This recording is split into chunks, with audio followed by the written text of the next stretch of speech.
Such an interesting thing, guys, right? When this event, let's call it, first started, CNN was almost exclusively showing like prim and proper, First Amendment type of protest happening, behind the lines and peaceful, holding up signs. And they were saying that that was the only thing that was basically happening there. Right. Then, obviously, as time is progressing, they're realizing that there are people, CNN viewers, obviously in Los Angeles, looking at them like, I'm not sure you're going to be able to frame it that way because we see out the window the exact opposite of what you are dictating and telling the public. You're a bunch of liars. Okay. So apparently something just happened out there. CNN crew escorted away from the protest zone and briefly detained by LAPD. Let's go and see where this takes us, guys. Absolutely intrigued. Briefly detained, eh? All right.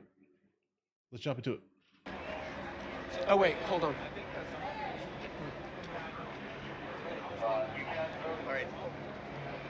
You guys aren't under arrest because you're with press, okay? Okay. But we have to take you out of the circle. We're going to direct you in the direction that you need to go. Okay. Do not come back, okay? Do not come back. Do not come back, okay? Got You'll it. be arrested. Got it. This is the crew right here. Let's go. Get your whole crew over here. Get your whole crew right here. Yep, this is it. We're going to take them all out one at a time so you guys all catch up at the other end. Okay? Walk straight down this way? We're going to walk, officers are going to walk you down that way, okay? Okay. So what I need from you is to put your hands behind your back. They're going to walk you. Okay, you hold on your paper. Hold on that.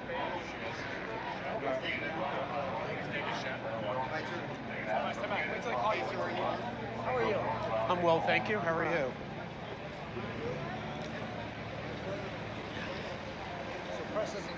Yes. Jason Carroll, I've got you All right, on let's see the what this line. takes us, Jason, guys. what's happening right now? Where are you? Well, I'm outside the perimeter, Laura. Again, I think you heard John Miller explain it, and I think he explained it best. As I was walking over to the officer, tried to explain who I was, identified who I was with. I turned. He said, "I'd like you to turn around." I turned around. I had my hands behind my back. They did not put me in zip ties, but they did grab Held my your hand. hands as I was escorted over to the side. They said, "You are being detained while we lead you out of this area. You are not allowed to be in this area." So they took me over to the side. They took down my name. They asked me where I was from. They get your basic information. And I said, "Am I being arrested?" He said, "No, you're not being arrested. You're being detained." And so there's that.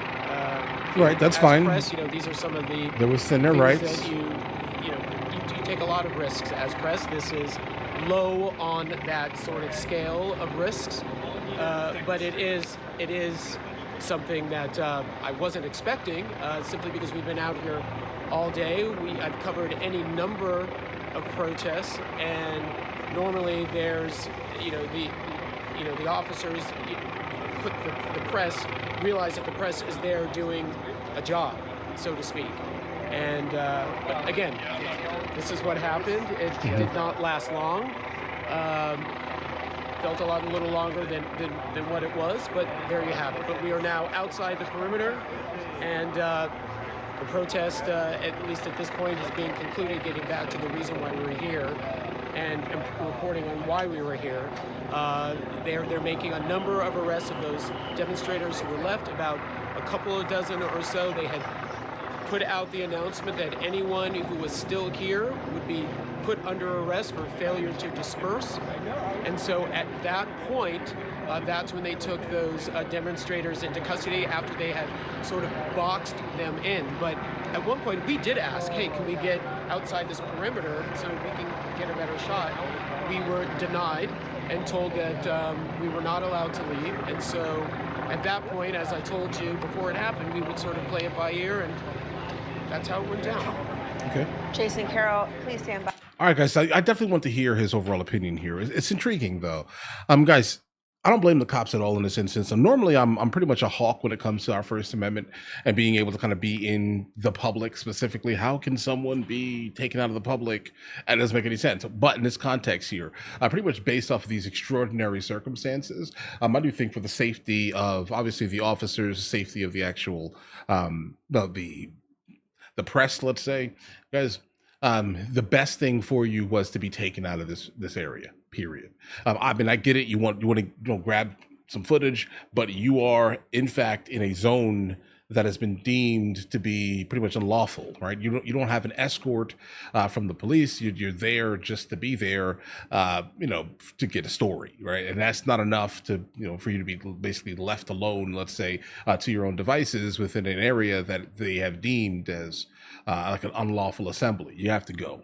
I don't blame them. I don't blame the officers. I'm glad that the people that got detained here just understood kind of what was going on and decided to move back instead of fighting, for specifically their First Amendment in this context, because I'm sure many people that are in the press would have done that, and they would have been well within their rights to do so. Guys, basically, is what I'm trying to say here. Let's continue. Bye. Thank you, John, Felipe, as well. I appreciate it. I want to bring back our panel. We've got Karen Finney and Michael Singleton, and joining us at the table, Shan Wu, former federal prosecutor and defense attorney as well. I have to tell you that maybe remember when our colleague back during the George Floyd, Derek Chauvin protests in Minneapolis was in fact detained and taken away, and the idea of the rub of the police trying to do their job and the press trying to do their job as well, to be the eyes and ears. Let me begin with you here, Shan, because one big question people might have is, well, hold on, I thought the press are able to essentially be anywhere the story is. It is lawful or not for the police to remove even media from an area that they have tried to shut down? It's basically a lawful thing to do, giving notice to them. If this was more of a long-term situation, the press might bring a lawsuit. They would. Denial of access to... Yeah, guys, 100%. This is kind of why I'm like, constitutionally, this is a little bit weird, right? Like, I see it. I'm well aware of the Constitution. I'm well aware of the rights of the people to be able to be in a public area, specifically if it's public to the public, let's say, not private, not marked, authorized, persons only, vehicles only, etc. Right? So it's tricky. It's super tricky to see this, guys, happen. But unlawful assembly, you're in like an area they have completely cordoned off, and he's right here. If this was something that's gonna be going on pretty much consistently for the next, I don't know, a year, 6 months, I'm suing.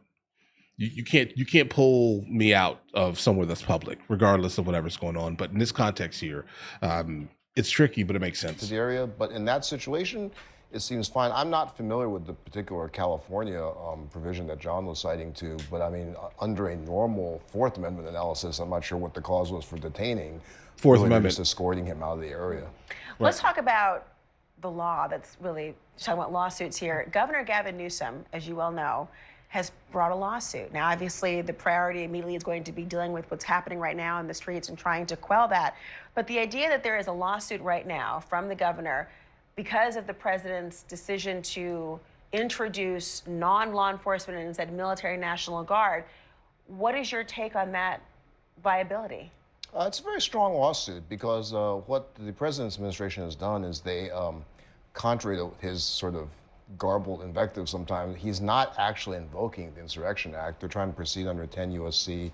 12406, which has very specific conditions for when you can federalize the National Guard, which is what he's done.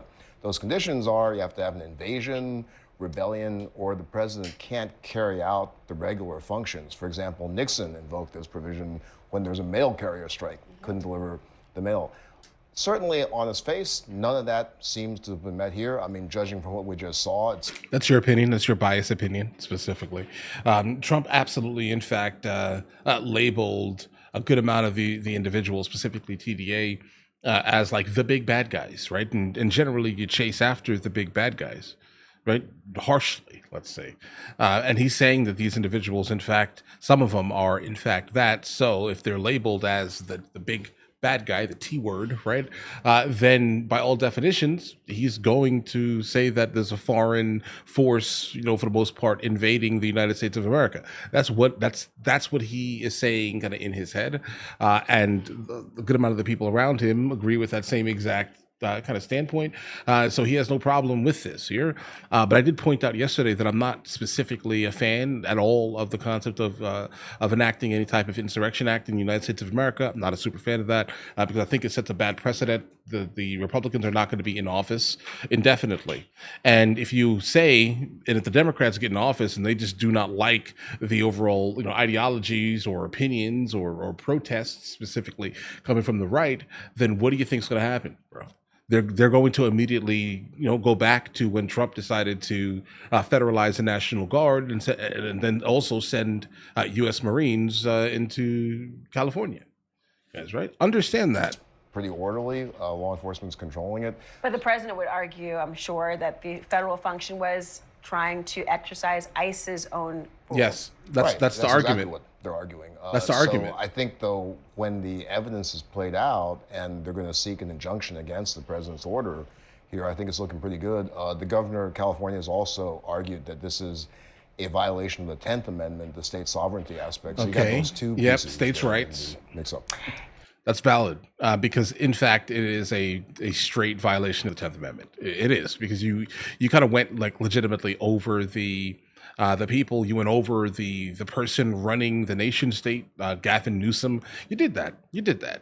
You realized that he wasn't going to do anything. Like, if you listen to him speaking specifically about what's happening, along with Karen Bass and along with a couple of the other, people in power, you'll start to realize instantly that they were not going to do anything about it. They were never going to do anything about it. They completely disagree with the concept of removing people that are basically here illegally. They do not like the idea of it, and so because it hurts their feelings, right? They're not going to do anything. So what did Trump say in his head? He was like, "Okay, I'll do it for you then. Since you want to basically have one of the highest taxes in the United States of America, just completely wreck people in your nation state in terms of you can't. They can. The affordability crisis is crazy in California. You could be making $100,000 and still be basically broke out there, right? Because your taxes are so crazy, et cetera, et cetera. Your taxes are high, so you can basically pay for these other individuals coming into your nation state consistently. Listen, bro. I kind of agree with what Trump has done to a certain extent when it comes specifically down to setting the National Guard, but I also don't understand a couple of things kind of regarding it also, right? And a lot of it is that how are you going to bypass the litigation? Because it's definitely coming. It has to come, right? You went over the governor's kind of head in this context. It's rough. It's going to be a rough court battle. I'm here for it. So listen, guys, if there's any other information that you guys want me to check out on it, I definitely would like to gain some knowledge, guys, and then have multiple conversations with you and give you my opinion, et cetera, on some of these things. So just let me know in the comments what I should be getting into next. I'll get into that as soon as I possibly can. And you guys all have an absolutely amazing day. Enjoy your day thoroughly.